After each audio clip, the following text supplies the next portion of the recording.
everybody. Welcome to ABA Inside Track, the podcast that's like reading in your car, but safer. I'm your host, Robert Perry Cruz, and with me, as always, are my fabulous co-hosts. What up, Rob? It's Jackie MacD. That's what my name really should be. Turn your That was pretty good. down on That was You turn the gain down. It's like Jackie living her best summertime life right there. Yeah, by the way, last night in class, I thought of two songs that I want to create. One is called The Code Violator. Would that be a great rap song? Instead of Warren G's Regulator, Yeah. it'd be Violator. Right? Yeah. And I can't remember the other one, but that one was my most favorite. good. Thanks. And it's me, Diana. Hi. And we have, you've heard already, we have a special guest in the studio all the way from Australia. I don't know. What are the towns in Australia? I don't know them all. And her arms are really tired. It's Dr. Erin Leif. Hi, everyone. Thank you guys so much for having me. I'm so excited to be here. Yay. We're so excited to have you. I know. So we have a podcast you're listening to. It's about behavior analysis and behavior analytic research. Every week we pick a topic and then discuss some relevant research articles. And when we found out that Erin was going to be in the US of A, we said, well, we got to get a topic. And fortunately, Erin, I don't know if it's kismet. You wrote some articles on a topic. I sure did. And Just you were in here preparation in town. for the pod. Yeah. And being in town. So it all just came together beautifully. And now we're going to get a whole episode on the topic of promoting client rights, which the only reason you wrote about that, I'm guessing, is just to be on the podcast. Absolutely. It was my dream. No. These coincidental things just all seem to line up perfectly. So we're able to have you in the studio in person to do an episode on the topic of promoting client rights, which is an excellent topic. And fortunately, you had some research, or we would have kicked you right out of the building. Yeah. Okay. So, Erin, why don't we start? Tell us a little bit about yourself, how you came to this topic, and a little bit more about being in this magical land called Australia. The land down under. Yeah, no. So I am from Massachusetts originally and had the opportunity to do my clinical training at the New England Center for Children, where I was for, I think, 12 years. When I completed my PhD. It's a long time. It is a long time. Just kidding. When I completed my PhD, I had the opportunity to move to Abu Dhabi and work overseas in Abu Dhabi. And that was my first sort of experience living abroad, living an expat life. And I loved it. I just loved being able to experience a different culture, being able to do this work in somewhere else where, you really have to adapt how we work to really be culturally responsive and meet the needs of the people in, the country where you work. And I loved living over there and I loved living that expat life, but I knew Abu Dhabi wasn't the place for me. I'm not a hot weather person. That's like the hottest place on the face of the earth. And so I feel like most things that have happened in my life have been very unexpected, very serendipitous, and unexpectedly an opportunity to move to Australia came across my desk. And without ever having been to Australia in my life, I decided to take the opportunity and move there in 2014. And it was the best decision that I ever made.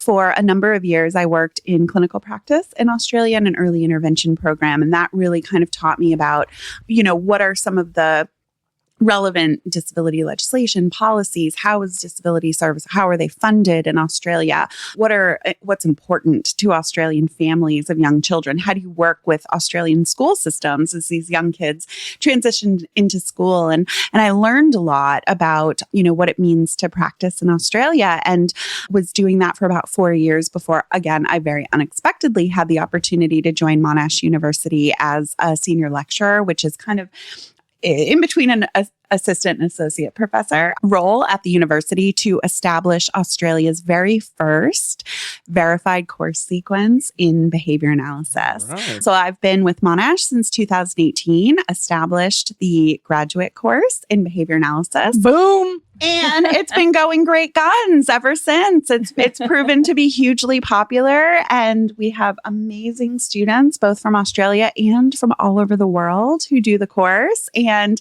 it's been an amazing experience. And so I'm really, really fortunate to have had these opportunities very unexpectedly presented to me. Can they take the BACB exam? So currently they can sit for the BCBA exam. However, one of the really exciting developments in Australia is that the Australian Association for Behaviour Analysis, or ABAA, has established— I like that one. I know, it's a good one. ABAA. Has established a national system of professional self-regulation. So now we have an Australian behavior analysis qualification called the CBA, the Certified Behavior Analyst. So we are now actually moving away from BACB certification, and we're really trying to encourage our students to do the Australian CBA qualification. Wow. And we're working with regulators, with legislators in Australia to see that our national qualification is recognized, regulated as a distinct professional qualification in Australia. So I really have to give a shout out to the board of ABA Australia, who have been absolutely instrumental in making that happen. And we now, I think, have over 250 certified behavior analysts in Australia. That's a lot. I thought you were going to say like 8 or 9. Yeah, that's more than I was expecting. I'm telling you, it's blowing up over there. and it's been amazing because there are a lot more opportunities for behavior analysts to work in Australia, not just in clinical settings, but in schools and in, community disability settings, early intervention. Love that. So it's a really, really exciting time to be in behavior analysis in Australia. Behavior with a U, of course. With a U. So, Erin, being in Australia, what are some of kind of the major differences about the practice of behavior analysis? I mean, you mentioned a few in terms of, like testing, but in terms of like how it's practiced, is it different? Because media would make me think that in Australia, when you're working with families, there are either really nice dog families, or it's some sort of like apocalyptic wasteland. Everyone's just got like crazy cars and mohawks. Some Crocodile Dundees might be there. But as far as I know, those are the 3 types of clients that you'd be working with. Look, people in Australia are absolutely lovely. What I really love about Australia is it's very multicultural. We actually, I would say probably 50% of people that live in Australia have parents or grandparents who are actually born overseas and who moved and emigrated to Australia. And so it's an extremely multicultural place to live. And there's so much diversity. And I love that. But it means that you have to be very aware of cultural values, cultural differences in practice. And you really, really have to include the family, the person that you're supporting, as a partner in the process of developing programs to ensure that what you're putting together to support somebody is actually, meeting their goals. It's responsive to their needs and takes into consideration their culture and what's valuable to them. And so I think one of the really big learnings that I've had living and working in Australia is really the importance of us as clinicians, behavior analysts, to really work in partnership with the people that we support, really putting them in the driver's seat in terms of deciding, what's worth doing and how do we do it, and us supporting them along that journey rather than us making decisions for them. And I think that that's something we're seeing from talking to colleagues in the US, that idea of partnership, person-centered planning, and really putting our clients in the driver's seat is something that we're starting to recognize internationally more and more as best practice. And that idea has really also influenced my research interests and brought me to an interest in human rights-based behavior analysis and human rights-based services.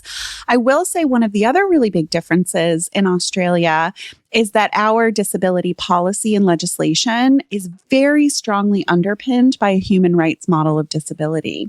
That's very different than what I am aware of in the United States, where actually a lot of disability support is funded by health insurance. And so still, I think in a lot of ways, sits within a medical model of disability.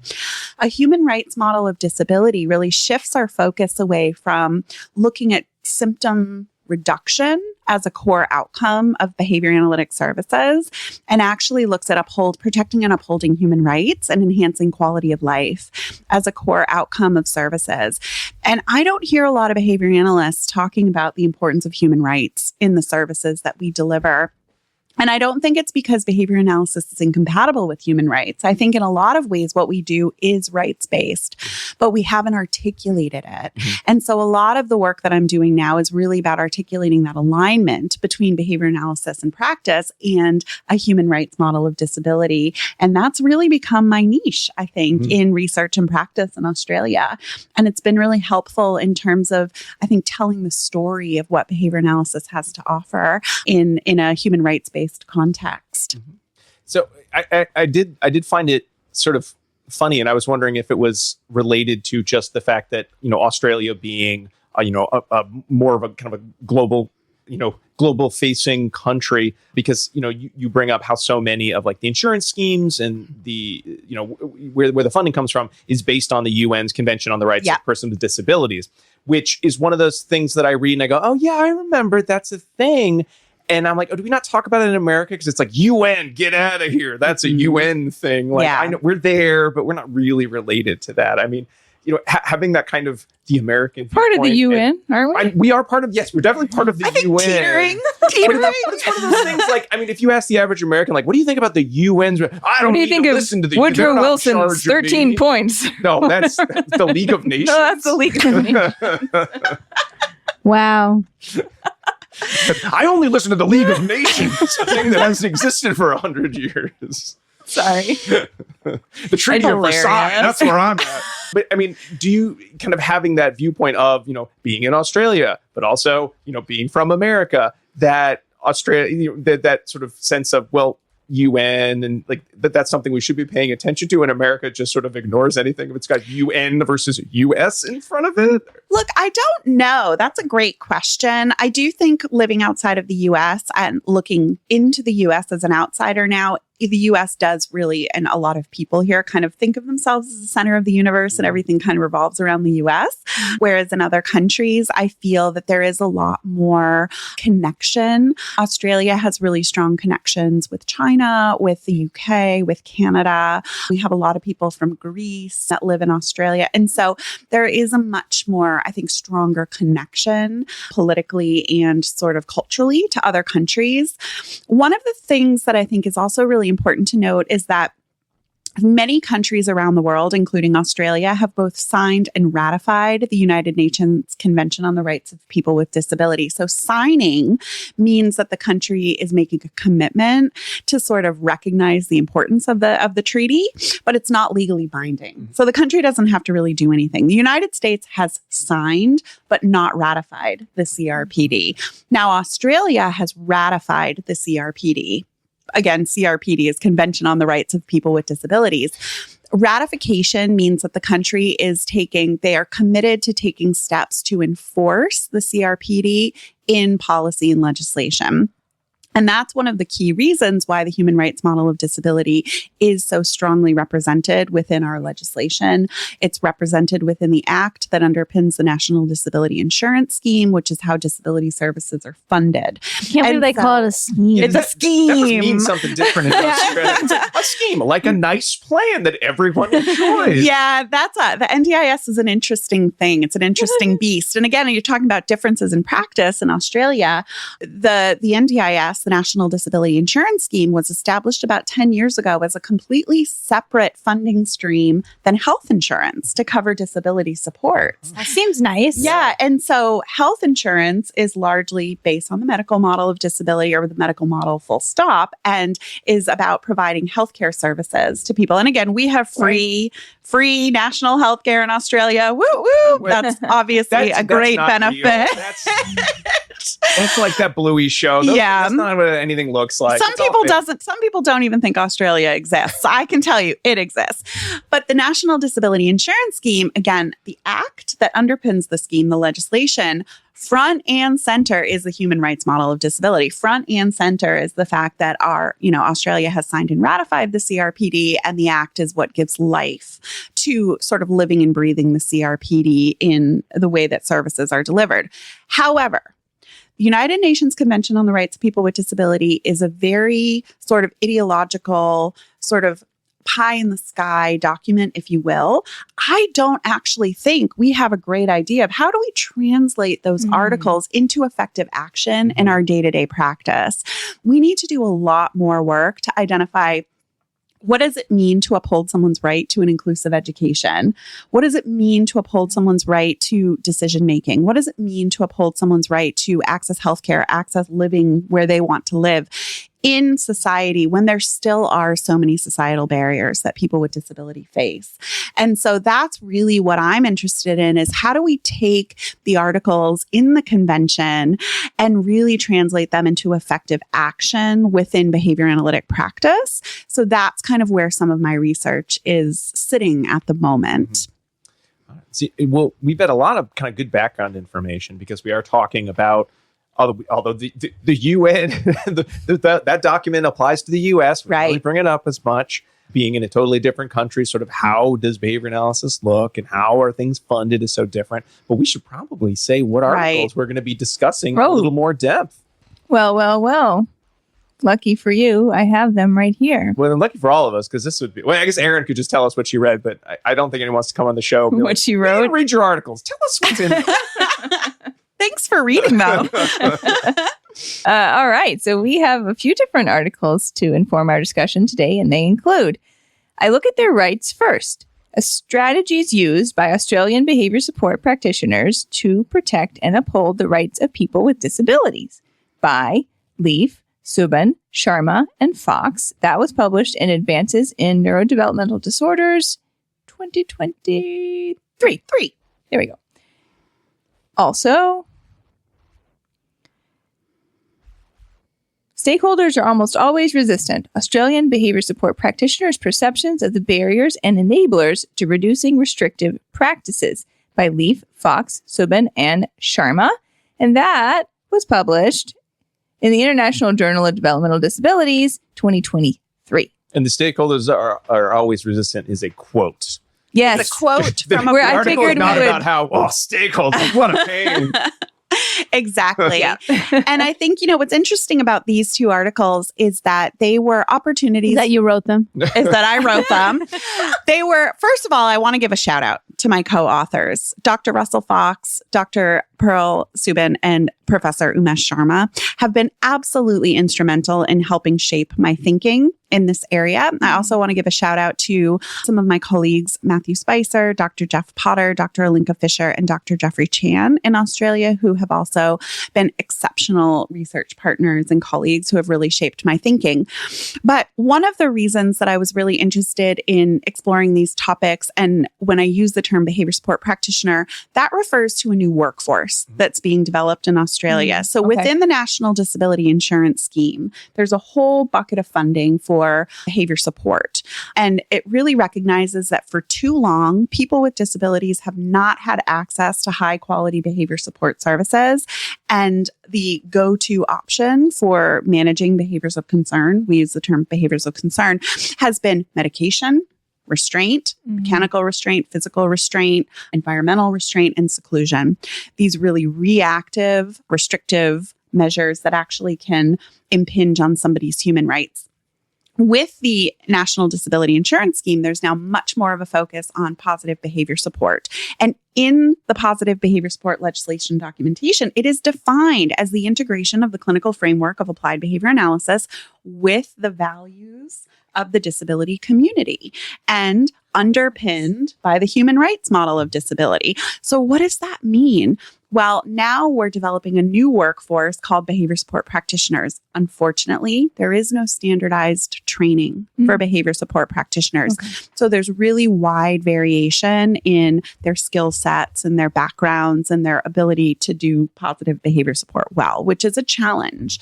But I think part of the work that I'm doing is exploring what are the experiences of this workforce, what are their backgrounds, and what are they doing in their practice. This has only been a few years now that this workforce has existed. And we have thousands of them in Australia. So by focusing not just on behavior analysts, I was able to get a more broad sample by focusing on behavior support practitioners, some of which include behavior analysts, but also psychologists, social workers, occupational therapists, and people with no formal qualifications. And I was really able to integrate qualitative research into the work that I'm doing by asking people, tell me what you do in your practice. Tell me more about what that looks like for you. Give me some examples. And then I use a methodology called inductive thematic analysis to analyze and sort of make sense of their verbal behavior, their responses. And I think inductive thematic analysis as a qualitative research method shares a lot in common with behavior analytic research. It's inductive. We don't start with a hypothesis or an assumption. We let the data tell the story, and then we use our kind of looking for meaning and, keywords or the underlying meaning of what people are saying to really generate those themes. And it really is just an analysis of verbal behavior. It's different than what, single case research methodology, but I think it has a lot to offer in behavior analysis to actually understand things like, what do people think about that? What are people's experiences with that? What do people think we should do as behavior analysts? What type of practices are used and why? These aren't things that we can plot as data points on a graph, but these help us tell the story behind the data. And that's really where my interest lies. So now I really think of myself as a qualitative behavior analytic researcher who's really looking at doing this work outside of the dome and looking at how can we bring behavior analysis more to the mainstream to address these really significant societal issues with workforces that maybe don't have the level of training that we would all have. And where do we go from here? So it's been a really interesting process. So that's really what I look at in these papers. What do behavior support practitioners do in their day-to-day work to protect and uphold the rights of the people they serve? And what are the, challenges and opportunities they experience when reducing the use of restrictive practices? And from that, we were able to come up with, future recommendations to inform practice and policy. And people in Australia are taking notice. These papers are being cited in government reports and documents. We recently had a royal commission into the treatment of people with disabilities in Australia. And these papers were cited in some of the research that the committee did. So it's exciting. It's an exciting time. Now we'll see what they do about it. If I had my way, I would rewrite the entire positive behavior support legislation and rethink the entire funding model. But that's, future directions. Sure. So, I mean, Erin, it definitely, and this came out in the articles of sort of just these shifts have been, very seismic. Because I rarely hear about the idea of chemical restraint, but that came up multiple times. Yeah. When you were sort of, putting these surveys together, how did you gain participants? It was just anyone doing behavior support. It was a pretty broad group. So some behavior analysts, like you said, some are not going to be behavior analysts just because of who can and can't have that role. What were sort of some of the things you were really kind of worried about when you started saying, I'm going to do qualitative analysis. I'm going to use this because I've seen a couple different models of what a thematic analysis looks like. So I'd love to sort of hear about kind of the nitty gritty of, okay, how was I going to get our participants? How was I going to look at that data? Why was I going to use this model versus that model? Just because it is something that I'm seeing more and more in research. But again, we're all very used to single case quantitative design. So this is still a little new different. And different. Yeah. Therefore scary. And okay. It's really interesting. Look, I use purposeful sampling. So purposeful sampling is when I specifically know something about the participants that I want to recruit. I don't just want anybody to respond to my survey, but I want people who are registered behavior support practitioners, and I want them to be able to access and complete the survey. There are different levels of registration. And so I just had to write really clear inclusion criteria. So we include at the beginning of our survey an information sheet that describes, what is this research? Who are we looking to recruit? What credentials, qualifications, or background? And then I just use multiple channels to distribute the survey. I'm on the board of directors for an Australian organization called Behaviour Support Practitioners Australia, which is a new peak body representing the interests of behaviour support practitioners. We're advocating for improved behaviour support services. So we had a great membership base to send the survey out to.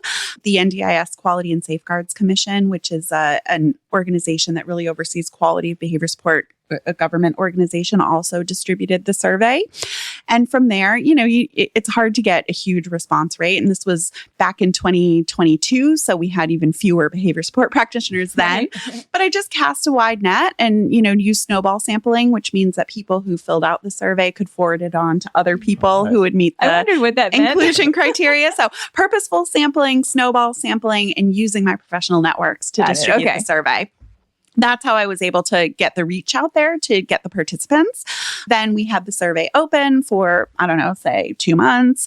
And then what we did is we just, looked at however many people we were able to get. Now, I think we had a mix of close-ended questions, so scales that people could fill out, and open-ended questions. You don't tend to get as many responses to the open-ended questions because it's a bit more response effort. I check to say, do I have to answer this question or not? Exactly. So one of the things we asked in the Reducing Restrictive Practices survey was, what types of restrictive practices do your clients experience most often? And what we saw overwhelmingly was that chemical restraint and environmental restraint are the most common types of restrictive practices that are used. Chemical restraint meaning the use of medication to manage behaviors of concern, and environmental restraint meaning basically arranging the environment in ways where people's access to things within their homes or within the community is restricted. So, for example, having locked doors on refrigerators or cupboards, or preventing people from accessing certain parts of the home. And those were definitions taken directly from the legislation. So I didn't make up those definitions. And we saw that those two forms of restraint are used most often. Now, I'm not saying that there's never a place to use medication, or there's never a place to use environmental restraint for somebody's safety, for someone's well-being. And I think in some cases, these practices can actually enhance somebody's ability to participate in therapeutic services. But the problem is that they are just overused and misused and used without any sort of positive behavior support plan. Yeah. And so different than just incidental teaching where you might have something on a shelf and have someone ask. Yeah. And that wouldn't be classified as environmental restraint because you would be setting up a teachable moment and then you would be granting access to that item. Okay. Environmental restraint would just be, locking things behind a cupboard or a cabinet, and then the person doesn't have a way to request, and they don't have access to keys, and they just can't access their personal belongings. Yeah, that's very different. And unfortunately, this is just business as usual in a lot of disability settings, particularly with adults with challenging behavior. And so we were able to get quite a bit of data about, the prevalence of use of different restrictive practices. But then in response to those open-ended questions, for example, what are the challenges that you face when attempting to reduce and eliminate the use of restrictive practices, and what helps you? So getting at this barriers and facilitators idea, that's where we were able to do the thematic analysis to look at what are people telling us about those challenges and enablers, and looking at their text and analyzing the text to come up with those themes or categories. And then that's really what we presented in these two papers, was the findings of the open-ended questions. So the thematic analysis, looking at that, because I know we've read a couple different papers. It feels like there's a couple different models, though they sort of boil down to the same steps. And I know I've tried to do that when I've done surveys, like in the past year, I've tried to do my own thematic analysis, though I do feel like all I'm doing is looking for some words that seem to be similar to other words. You had a much better spreadsheet than I think I'd ever used that you described. But I'd love to hear a little bit more about sort of like what are the steps? How much do they feel like precise the same way that you would get in quantitative analysis, versus is it okay that maybe it's not quite as precise because you might need to make some assumptions? Yeah. First of all, it's okay that it's not as precise. I would say the first step when doing qualitative research is to identify your positionality as the researcher, because you are bringing some level of bias to the data, because you are human with your own unique lived experiences. And my, lens as a researcher is that I think that restrictive practices are overused, and I think that they should be reduced. And I think that people with disabilities should have more access to services that protect and uphold their human rights. So I'm coming to the data analysis with my own assumptions and biases. My colleague, Dr. Russ Fox, loves a quote from Steve Hayes, which is that our assumptions come before our analysis. And so I think it's really important when you're doing qualitative research that you state your assumptions. Who are you as a researcher? What is your positionality? That's why often in qualitative research papers, you will see a positionality statement. Mm-hmm. I didn't include that in these 2 papers, but it's something I want to do moving forward. Now, the next thing that you do is something called familiarizing yourself with the data. So all you're going to do is you're going to spend some time reading through all the different open-ended responses. It could be a list of responses to open-ended survey questions, or it could be an interview transcript. And you're just going to give yourself that opportunity to kind of think big picture. What am I hearing from my participants? What are they saying? Are some ideas kind of jumping out at me already? Mm-hmm. That's the moment you go from thinking this is going to be easy to not easy. Yeah. Then you're like, wait, what do they mean by that? I will say that doing thematic analysis of survey data, open-ended survey questions, is a little more challenging because people don't always provide that depth of detail. Mm-hmm. So sometimes you have to really be mindful of what can I actually take from this statement versus what am I maybe inferring or adding to it that maybe they didn't intend in their response. It's a bit easier with interviews in that you have a lot more data, but you have a lot richer data. So after that process of data familiarization, if I'm doing responses to open-ended survey questions, what I'm going to do is create an Excel spreadsheet. And on the left hand, I know I am going to bring in a spreadsheet here. On the left-hand column, I'm going to copy and paste all of the survey open-ended text responses. Each one is going to have its own row. Then along the top, I'm going to start to put in codes. So codes are these tiny little themes. There might be multiple codes that I'm later going to condense into a larger theme. But for now, I'm just going to create any little code that comes to mind as I'm reading each response. So let's say I read one response, and that response is, what is a challenge that you experience when reducing restrictive practices? They say not enough time. Mm-hmm. That would be a very generic response, but time. Okay, so that's a key word. I'm going to code that as time. Something about a barrier related to time has come up in that response. I'm going to code that with a little 1 under that category. There isn't really anything else I can code from those data. That was kind of the only response. Yeah. But other people might provide a whole paragraph where they talk about, I find that parents are often very resistant to reducing restrictive practices because they don't feel safe. They feel that if they didn't use this practice, their safety would be at risk or the safety of their child would be at risk. And so they think this is the only way, and they haven't had success with POV. So they've given me a lot in that response. So now I'm creating lots of little codes. So code related to resistance from parents, code related to concerns about safety, codes related to other strategies haven't been effective. And I'm putting a 1 under each one of those categories to indicate that something in that response was reflective of that little micro theme, that code. So I'm going to go through all of the data, and I'm going to, in a sense, quantify it in that way. And then when I get to the end, I have this big spreadsheet with all the 1s and all the little categories and codes. And then what I have to do is look at, okay, do any of these codes hang together? Like, is there a way that I can combine some of them into larger themes? And that's the next step, is to sort of generate the themes out of the codes, because I don't want to write a paper where I have like 25 codes because it's going to be too much. Nobody's going to want to read that paper. And so now maybe I'm condensing them and I end up with, let's say, 6 themes, where under each theme, I have a definition for the theme, which clearly describes what was sort of coded in that thematic area.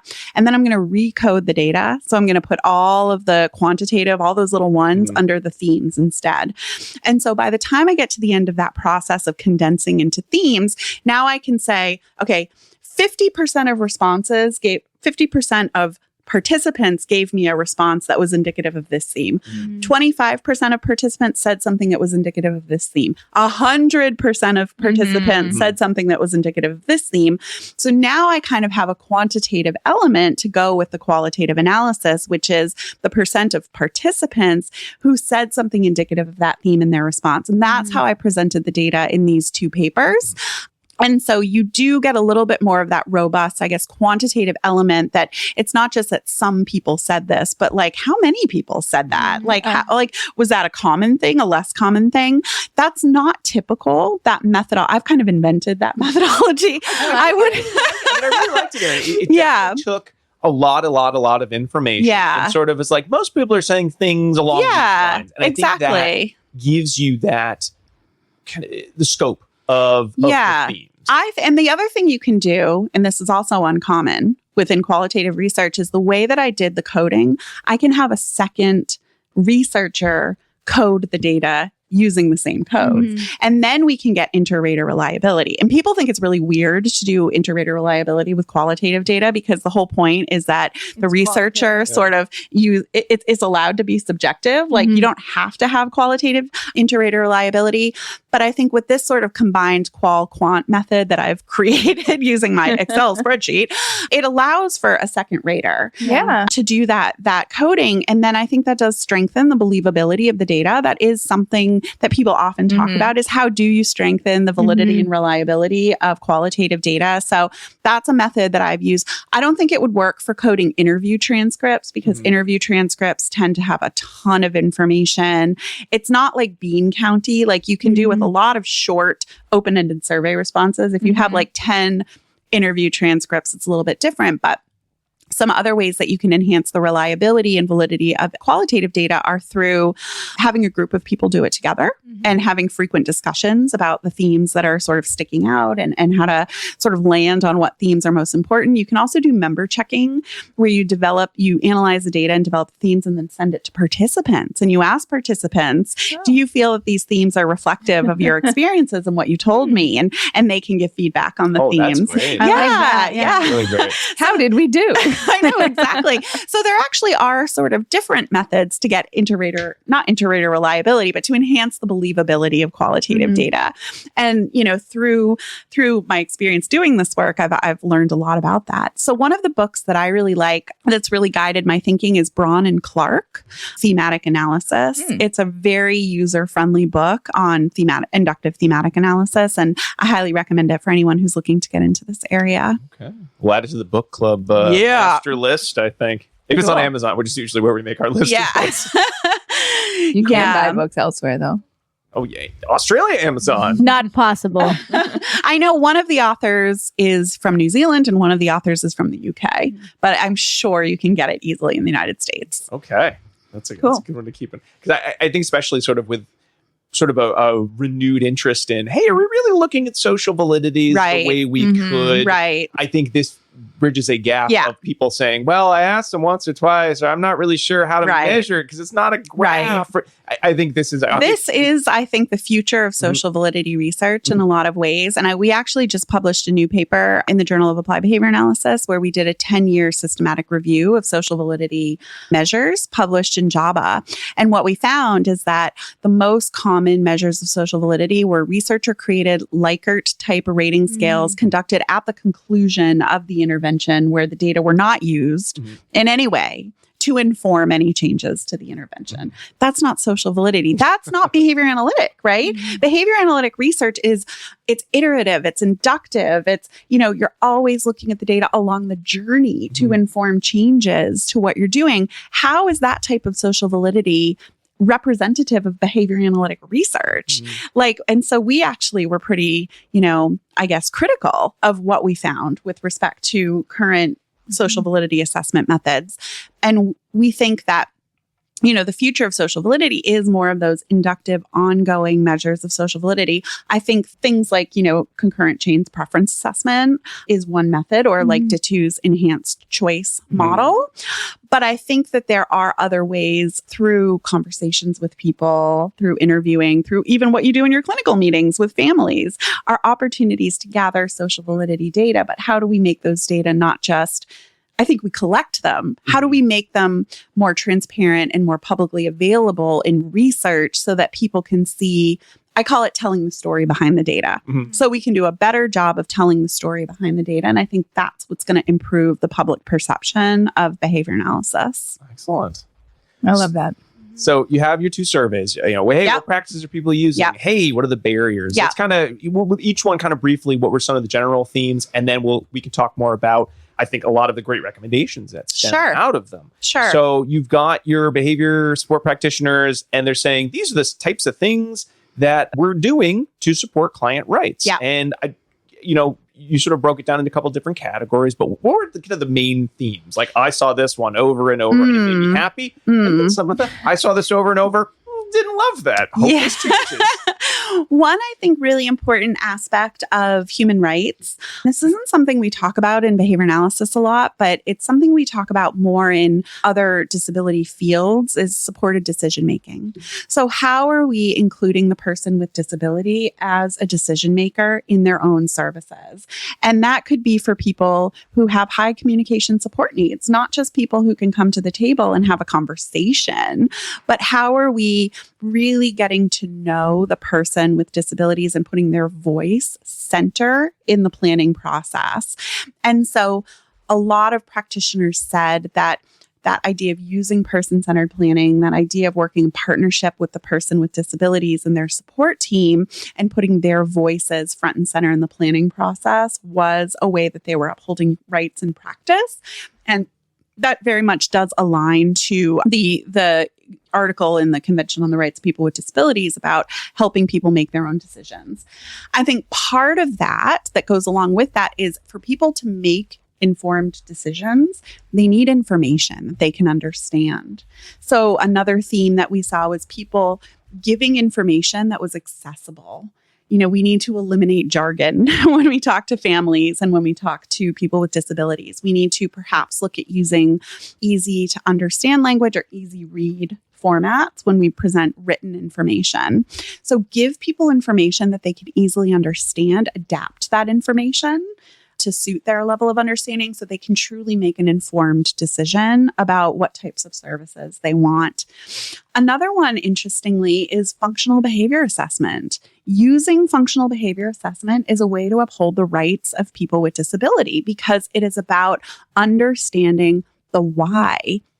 We're not just trying to take a behavior away because it's annoying or, difficult or whatever, but we're actually understanding why this behavior is happening for this person. That is analogous to giving that person a voice in the process, and then developing positive behavior support strategies that focus on teaching new behaviors that allow that person to communicate their wants and needs in safer and more understandable ways. So using FBA as part of the process really came out as a rights-based support strategy, which I thought was fantastic.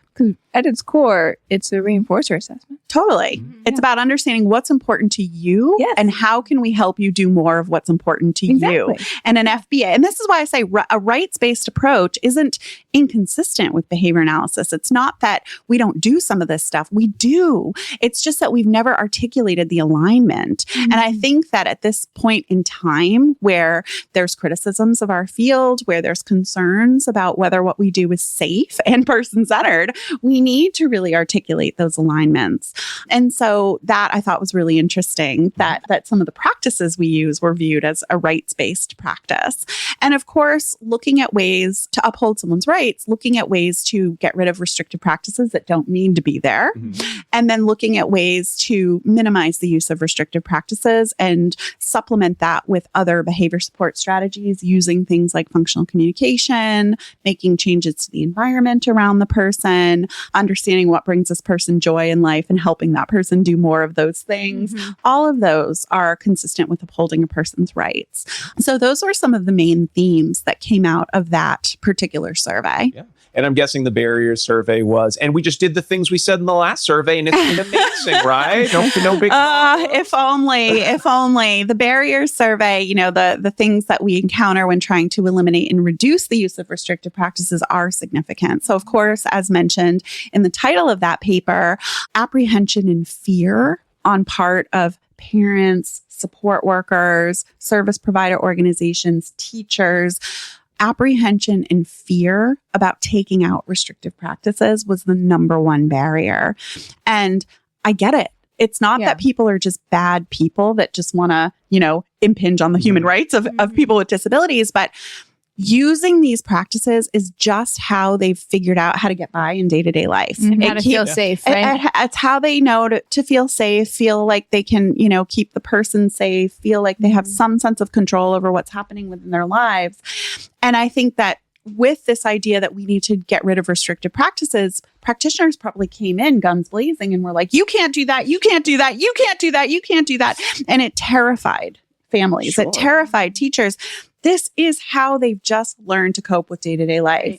And so Wait, the families didn't stop when it was like the UN says. I know. The UN. The UN is not in their home every day knowing what life is like for these families who are doing the best that they can. Born out of necessity. Out of necessity. Right. I don't think that in most cases, sure, there are cases of abuse, but in most cases, these were people who are doing the best that they could with what they had and what they knew. In many cases, they didn't even know that what they were doing was a restrictive practice. Oh. There's a lack of clarity of definitions, a lack of understanding about what counts or constitutes a restrictive practice. And so this kind of ties into another barrier, which is people don't know what they're doing as a restrictive practice. Mm-hmm. People are very apprehensive and fearful about changing what they're doing.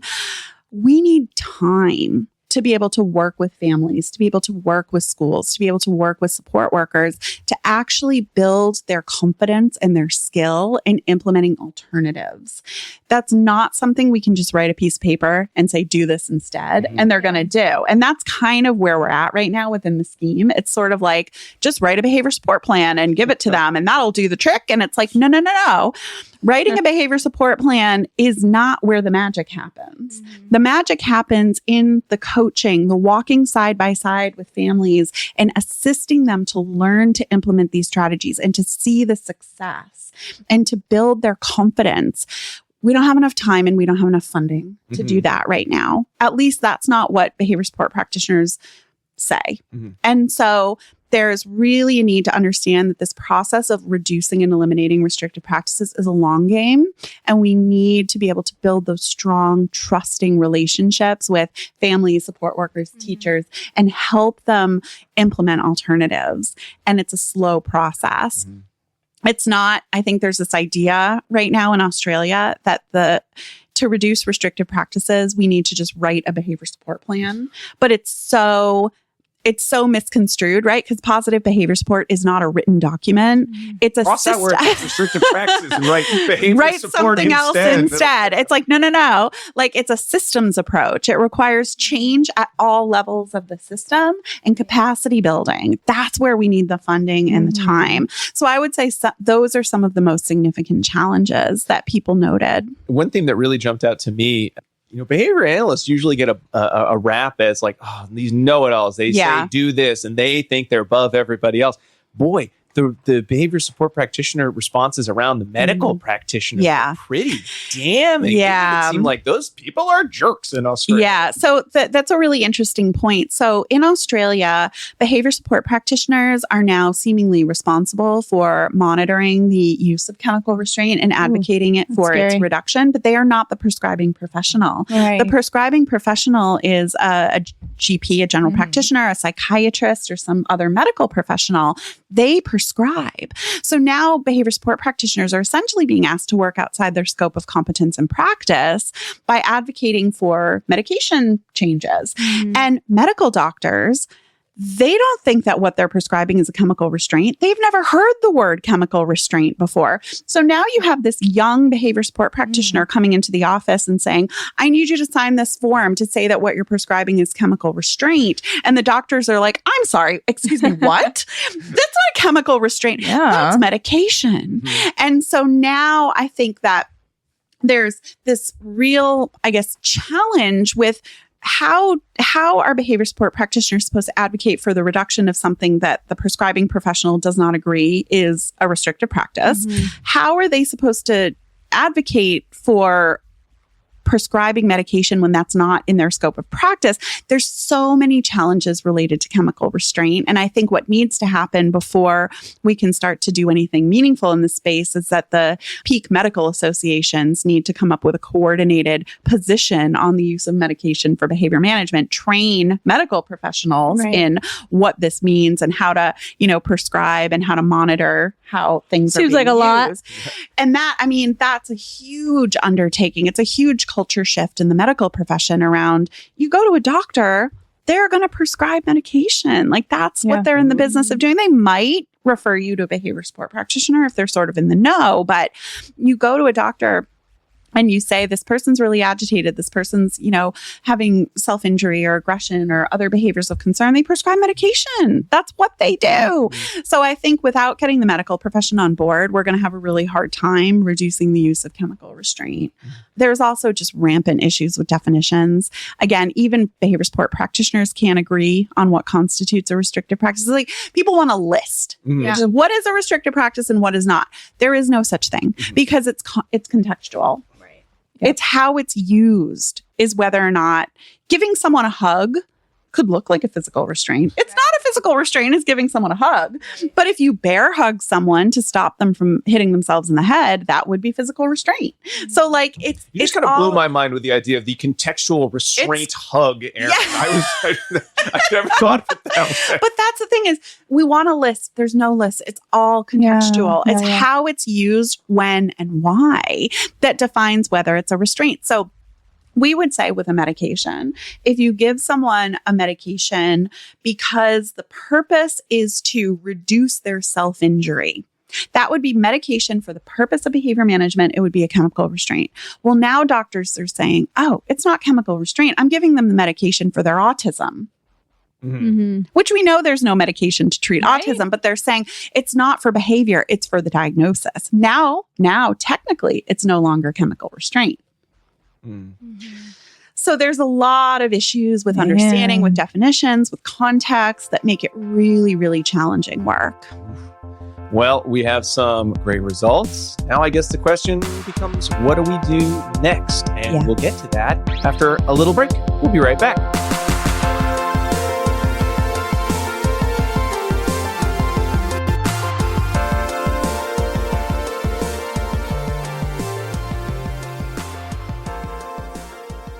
Do you want to be a BCBA? Sure, we all do. Now you can come to Regis College in Weston, Mass. to get your graduate degree. Choose from any one of these courses. Masters of Science in Applied Behavior Analysis. Masters of Science in Special Education. Dual degree in Special Ed and ABA. Or be eligible for your postmaster's certificate. You can complete your degree and be ready to sit for the exam in 2 years. And our 2017 grads had a 100% pass rate on the BACB exam. Come enjoy practicum placement support, ethics mini handbooks, PhD-level professors, small class sizes, and a service trip to Iceland. If interested, don't delay. Supplies are limited. Learn more at regiscollege.edu. Again, that's www.regiscollege.edu, regiscollege.edu. One more time, www.regiscollege.edu. See you there!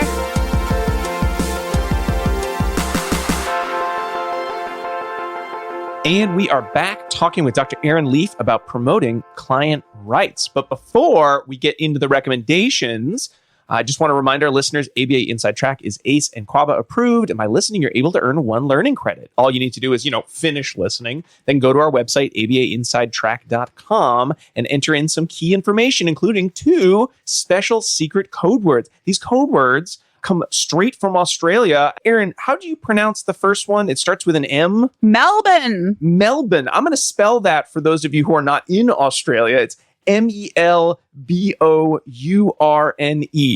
Many of us might have pronounced it as Melbourne. It's Melbourne. Melbourne. Okay. So whether, however you want to pronounce it while you're typing it in, that's all good. Just make sure you spell it the right way. All right. I don't think we've had... We like to say things weird in Australia. I guarantee you every city name that you pronounce, you're saying it wrong. Oh, jeez. Okay, wait, what are some other... Much like Massachusetts. Yeah. It's much like Massachusetts. So Canberra, Canberra. Yeah. No, it's not Canberra. It's Canberra. Canberra. What? Yeah. Okay. Cairns. It's not Carns. It's Cans. What? Oh, yeah. Okay. Everything. I can hear it. Yeah. Everything. All righty. Well, anyway, we're not going to get to the end of how to pronounce everything properly in Australia, but I think we can get to the end of discussing a lot of the recommendations. So Erin, in your first survey article, we're talking to the behavior practitioners around, how they promote rights. you proposed the great acronym, the kind of the rights model. You also shared with us a document, like a 10 ways sort of to promote human rights document that seemed to me, other than like one or two of the points, really came directly out of these papers. But I'm making that up. Are these two separate things? Did one morph into the other? Look, they kind of sit side by side. So what I want to highlight when it comes to recommendations coming out of this research, the recommendations aren't just about what practices we should use. They're also about systems. How do we put system components in place that can support service provider organizations, schools, and families to protect and uphold the rights of the people that they work with? So I'll just quickly go through kind of my top 10, some of which are more systems related. For example, I think that disability service providers or ABA service providers should have a policy or a document that describes how they will intentionally protect and uphold the rights of the people that they serve within their provider organization.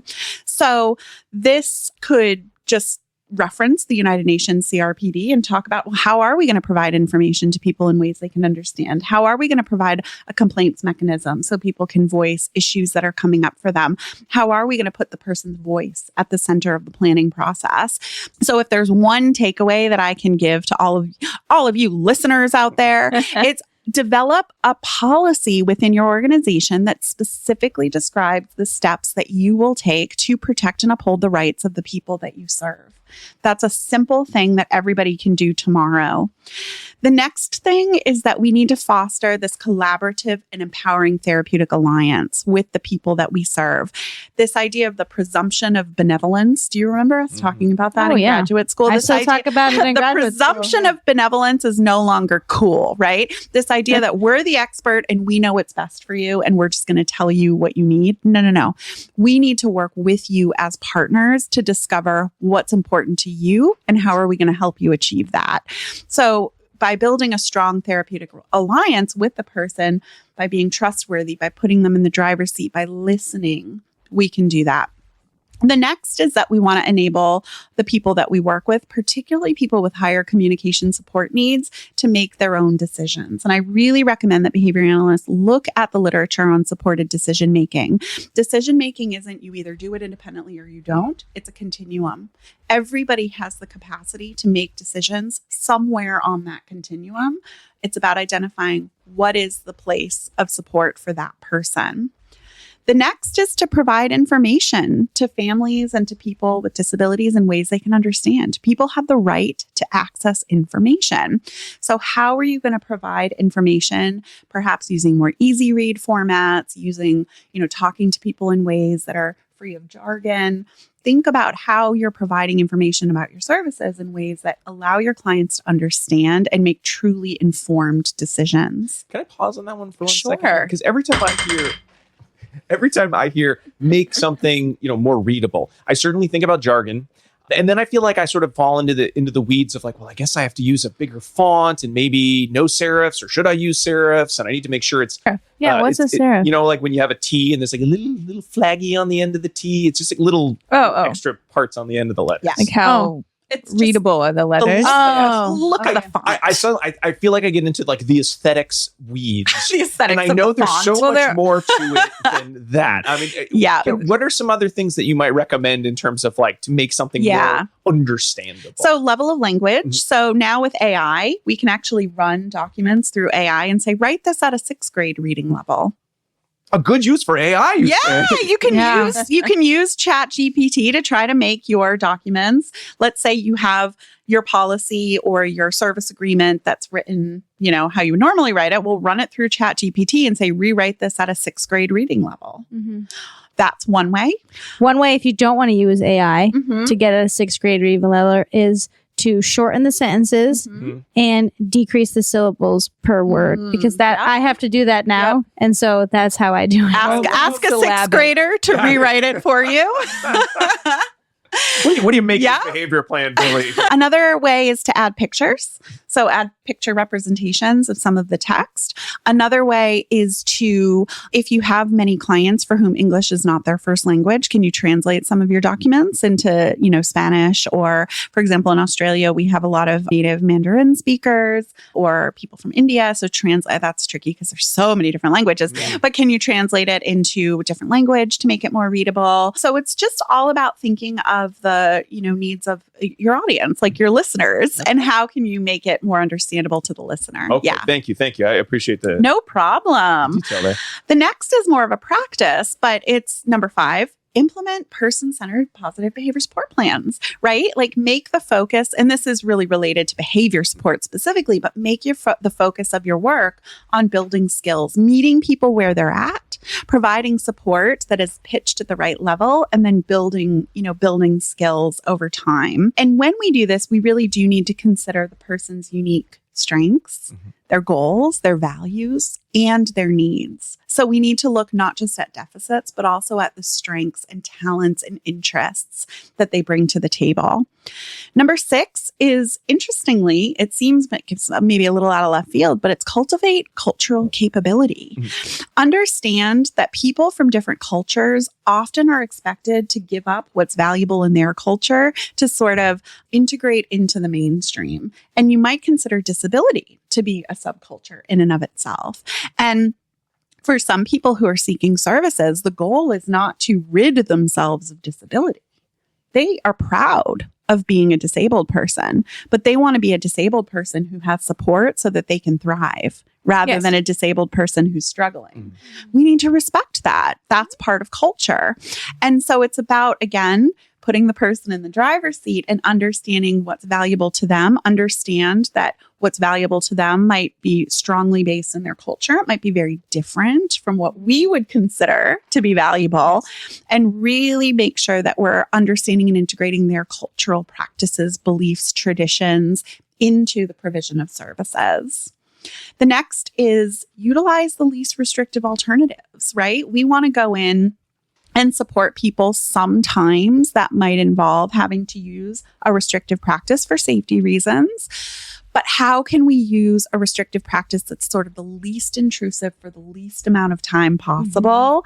And when, we're able to fade that out, that we do so and continue to strengthen our use of alternatives. And so we want to make sure, again, one of the articles in the CRPD is freedom from torture or cruel, inhumane, or degrading treatment or punishment.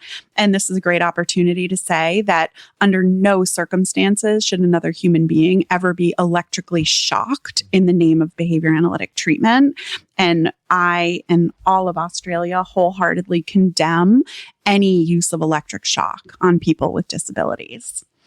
Number 8. I like that. And the whole of Australia. We even wrote a position paper on it. It would be absolutely illegal in any other country in Australia. I can't speak for any other country in the world. So number 8, support clients to access health care. Believe it or not, people with disabilities, particularly people with communication support needs or behaviors of concern, massively struggle to access good quality health care. And often challenging behavior is impacted by underlying health conditions. When was the last time this person I'm working with went to the dentist? When was the last time they just had a routine preventative healthcare visit? People with disabilities have the right to access healthcare. They often don't. And so one of the ways that we can help is we're not going to provide the healthcare, right? But we can help advocate for them to get good healthcare and support them on that journey. Number 9 is to identify whether the people we're supporting are actually facing hardship in other areas of life, such as food insecurity, housing insecurity, financial insecurity, safety. Are they living in an environment of concern where there's potential abuse or mistreatment? And again, we don't necessarily have the ability to remediate all of those things, but we can connect them to other social services that are going to be able to provide the right support. Families that are experiencing hardship are not likely going to be able to participate in behavior analytic services. If they're strong, resilient, and safe, they're much more likely to be able to participate in services. And I think you really, and your co-authors too, aren't, but really I think, spelled this, where this recommendation came from in that barriers paper, just looking at sort of the context of, well, why might stakeholders be as resistant? Exactly. Let's functionally analyze their behavior. And I don't know, when filling out the survey was trying to blame anyone, but they were saying, this is what I'm feeling, this is what I'm thinking right now. So I think you really spelled out that, just that need so importantly. And it's one that, honestly, I have to like remind myself to think of, because it's so like, well, I'm looking at the behavior and I did my FA and here's the function, boom, I'm done. I can just really thinking about, well, there's so much more to this person than just that assessment I did. Exactly. And I think that with that issue, we often do tend to blame others for, well, they just don't want to reduce restrictive practices, or they just don't care, or they just, we love their restrictive practices. Exactly. Like, we tend to be really functional when we think about the person with disability, but then when we think about the other adults in the room, we tend to blame them. It's like what we call the fundamental attribution error, where we chase the cause of the behavior inside the other adults in the room, but actually we need to functionally analyze their behavior and understand, why is this hard for them, and take a much more compassionate, empathetic approach that looks at the function of implementer behavior. Sure. Yeah. And they're interlocking. Absolutely. Competing contingencies that are going on all sides. And I think that idea of functionally analyzing implementer behavior or adult behavior to understand why programs and practices aren't being implemented is a whole area of research that needs to be explored in much more detail. And then number 10, lastly, we need to advocate for human rights. What does that mean? All of us as behavior analysts, first of all, should read the UN Convention on the Rights of People with Disabilities. We should include it in our syllabus for our graduate training programs. And we should come up with ways where we teach and tell others about human rights. So how are we integrating building our staff's understanding of human rights through training that we provide to our staff? How are we including it as part of our graduate coursework? It's not on the task list. Given that most behavior analysts work with people with disabilities, I would love to see the Convention on the Rights of People with Disability included as a competency on our task list. You need to be familiar with it. So those are my top 10 recommendations. And then what we did is sort of from the data that we collected and developing these recommendations, we really wanted to distill it down into something easy to remember. And so we proposed a rights-based model of behavior support. And rights, each letter of the word stands for something. What's the name? That. There's like a mnemonic. Acronym, mnemonic, right? So R, let's go through it. R, respect. Respect the person and their decisions. I, include the person in the planning, delivery, and evaluation process. Include them as active participants in all aspects of their own support. G, get to know the person, like really get to know them and get to know them as a whole person, their strengths, their talents, their goals, their dreams, and their needs, and spend that time to build the therapeutic alliance. H, use a holistic approach. Look beyond just the behavior and the ABCs. Zoom out and look at that person, their unique learning history, their communication, the people that they like to spend time with. Where are they now? How did they get here? Where do they want to go? T, teach and tell other people about human rights. We all have a responsibility to talk about human rights and make this front and center in the work that we do. And then S, support the person to live their best life. This isn't about reduction of behaviors of concern. The type of positive behavior support that I teach my students is about putting skill building, creating enriched living and learning environments, and helping the person do more of what brings them joy as the front and center. That is positive behavior support. And if we do those things, then we should see reductions in challenging behavior as a side effect, not as the main goal of behavior support. I love that phrase. Behavior, the problem, the behavior of concern as the it's side the effect. Side effect. Good treatment. Yeah. I like that a lot. Were you so pleased when you were able to make? I was so stoked. And I told my mentor, Professor Sharma, he's like, we should come up with an acronym. And I was like, we should. And then he was like, I was like playing around. And then I was like, oh my gosh, look at this rights-based positive. And he goes, that's bloody brilliant. So nice. So I guess in terms of this rights-based model of positive behavior support, what I want to do is sort of a next step with this. So I want to take the rights acronym and what we kind of came up with, and I want to sort of validate it. I want to go out to practitioners and people with disabilities and their families, and I want to kind of show them what we came up with and what this means. And I want them to tell me, what do they think of it? Do they think anything really important is missing? How would they make it better? Like, where do we go from here? So almost do like a little content validation study to kind of get more feedback on the model and really fleshing it out and rights-based positive behavior support. It's not different. It's not new. It's not something that is, reframing behavior support. It's really just putting rights front and center in behavior support in a much more explicit way. Ooh. Well, Erin, I think it's time we move into the second to last section of the show, the dissemination station. It was a fun ride here. So, some of those next steps you already talked about. This is usually the part of the show where we're going to kind of share a couple practical steps. So certainly having a cool acronym to remember things by that has all the content. Always make an acronym. Generally spelled out for folks. One of the things that I really loved about your recommendations in the barriers paper was that breakdown of what can a practitioner do? What can your organization that's hiring the practitioner do? And then what does the government or sort of the licensing or the big bodies need to do? And it's always nice to hear that because so many times it's, hey, you practitioner, you need to make all the changes, and half the barriers are, but this person in charge, or but the people of the country don't like what I'm doing, and it's like, I can make these changes. No one's going to care. So I just really quickly, what would you say if you had to say, pick one at each of those levels that was tomorrow, this one should be an easy one to do. What would they be at the different levels? Yeah. That's a great question. So I think at the level of the practitioner, I guess this is just something I really like. Instead of focusing so much on the ABCs when we're doing our functional behavior assessments, I say focus on the 1, 2, 3s. So what do I mean by the 1, 2, 3s? 1, look at the environment around the person and identify whether that person is living in an environment of concern. An environment of concern is an environment where people don't have opportunities to do fun things. Everything is locked up. There's a lot of restrictions in place. They might be experiencing some form of maltreatment. It's just their world is very, very small. And how might we address environments of concern first and foremost, and whether by doing that, we actually negate the need for a functional behavior assessment because we can solve a lot of problems. So environments of concern, then look at the person as a whole, their communication, their likes, their interests, who they want to spend time with, and just help them do more of that.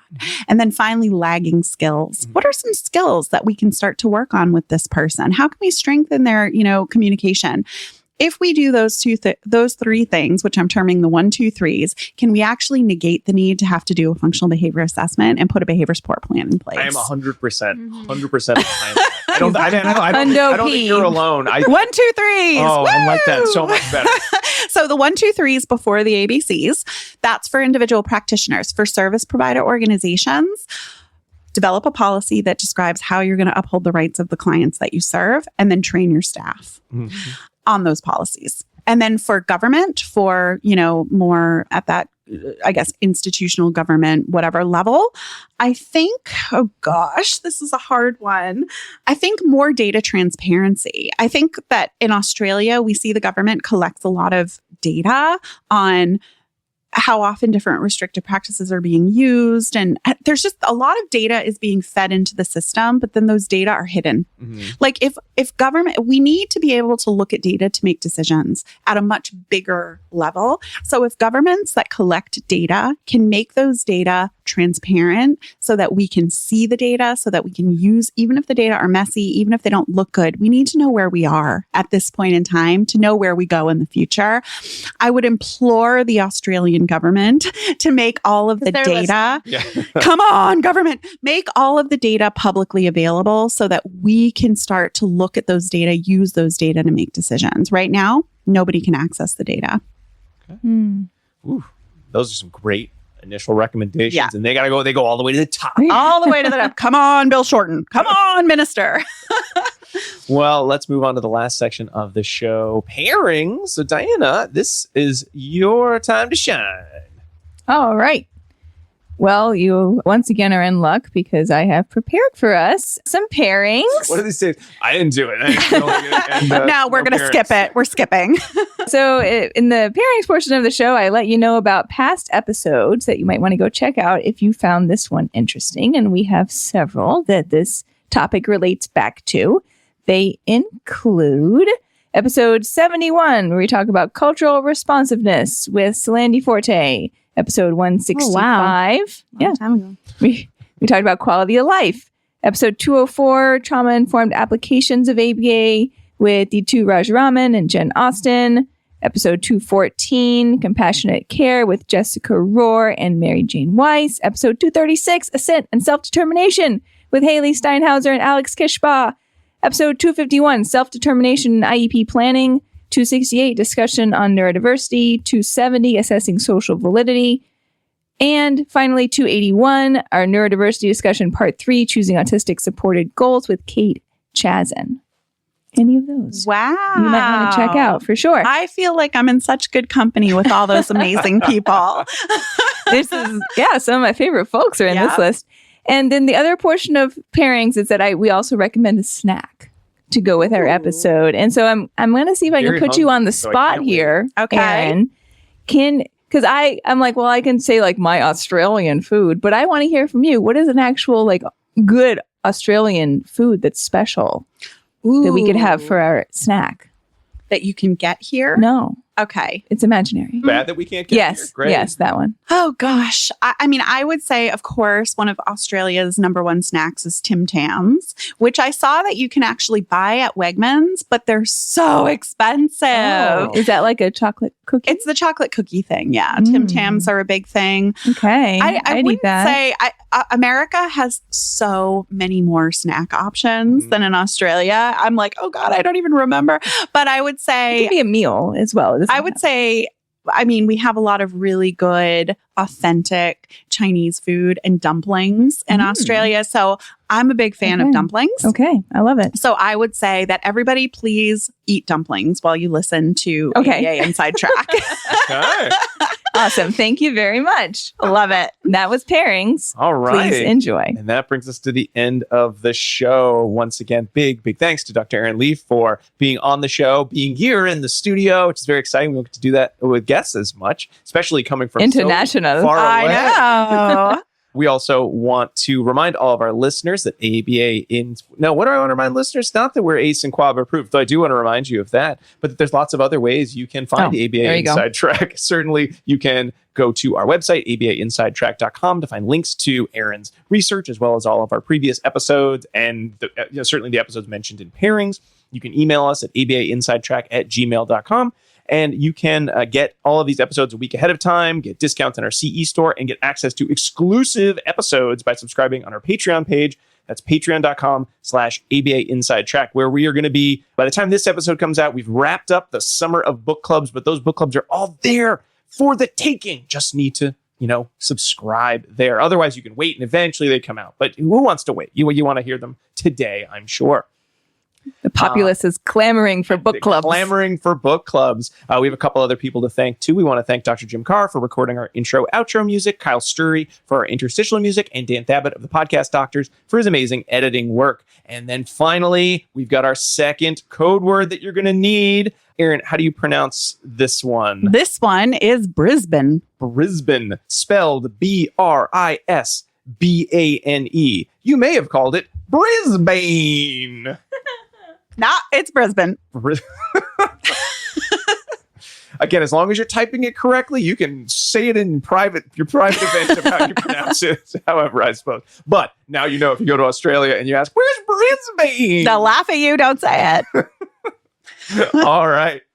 Well, that's it for this week. Stay tuned for another fun-filled episode coming next week. But until then, keep responding. Bye. Bye.